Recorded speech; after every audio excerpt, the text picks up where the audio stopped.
All over the news today is telling us about the potential military buildup in China, Russia, and Iran.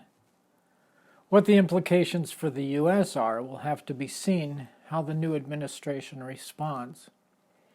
China is reportedly in a massive weapons buildup, trying to equal that of the United States. And Putin is warning against an all-against-all fight.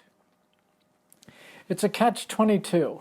If we don't stay militarily strong, we are choosing to be vulnerable to other forces that would gladly conquer us.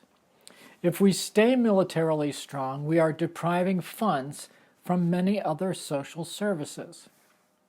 I'd like to discuss this with my listeners. Now, I believe in and support the just war theory. Pacifism, as noble an idea as it is, doesn't take into account human sinfulness and the propensity to violence. The New Testament shows us that there is a place for peace, pacifism, and nonviolent resistance, but at the same time, it never forbids soldiers from participating in the military. It's always a good idea to pursue options other than war, but it is not always possible to avoid war in a world of violence and sin.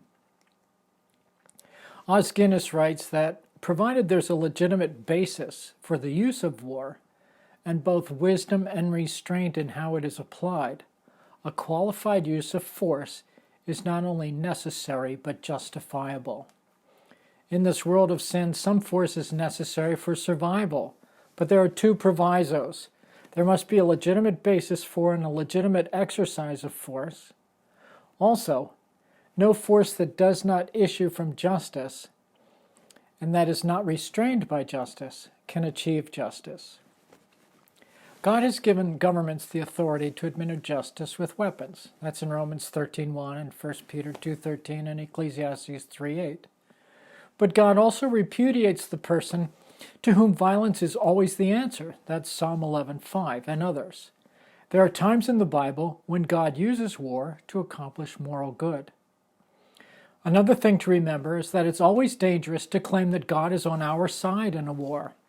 God is not so easily recruited to our human causes. Proverbs 24:6 counsels us to only wage war if it is the result of the wisest decision you can make. I happen to think that the proliferation of weapons of mass destruction is ultimately the wrong use of billions of dollars of money. There is too much human suffering to spend so much money on weapons that sit in a silo. On the other hand, if our enemies have them, we cannot neglect matching force for force, or we won't be around very long to care for the poor. We'll all be dead. Just as Jeff Bezos said, when it comes to a conflict, you don't want a fair fight. If it's a fair fight, you haven't prepared well enough. Make sure there is no question who will win. We value Paul's counsel in 1 Timothy 2:2.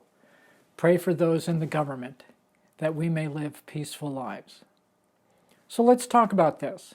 I'd love to hear your opinions.